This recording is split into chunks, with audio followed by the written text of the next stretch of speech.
यथार्थवादको परिचय र मान्यता सम्बन्धी यो भिडियो रहेको छ। यथार्थवादको परिचय।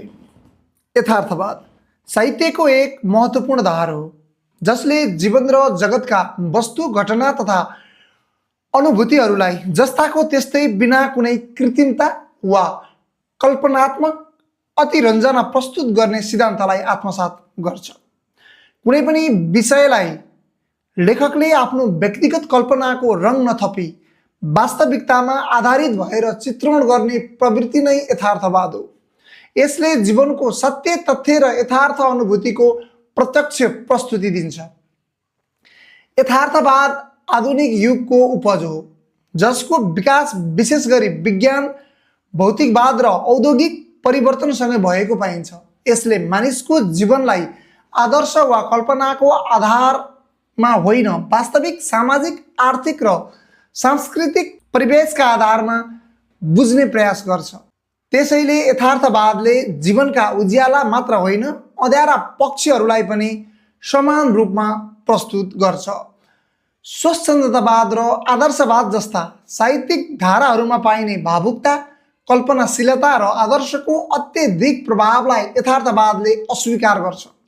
यसका सट्टा यसले वस्तुपरकता, तटस्थता र सत्यतामा आधारित प्रस्तुति दिन्छ।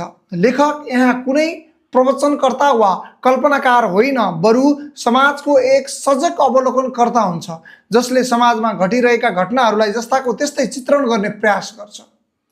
यथार्थवादका मान्यताहरू। यथार्थवादका आधारभूत मान्यताहरू जीवन र समाजको यथार्थ चित्रणसँग सम्बन्धित हुन्छन्। यसको पहिलो र प्रमुख मान्यता वस्तुपरकता हो।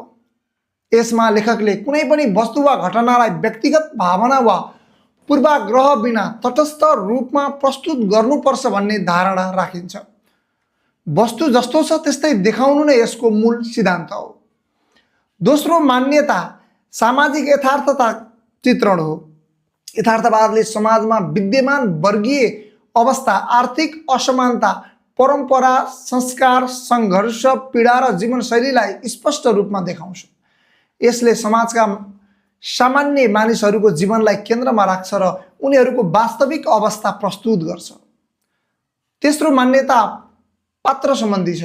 यथार्थवादी साहित्यमा पात्रहरू साधारण र जीवन्त हुन्छन्। तिनीहरूमा गुण र दोष दुवै पाइन्छन्। यहाँ पात्रहरूलाई पूर्ण रूपमा आदर्श वा पूर्ण रूपमा दुष्ट बनाइँदैन, बरु वास्तविक मानिस नै मिश्रित स्वभावका रूपमा प्रस्तुत गरिन्छ।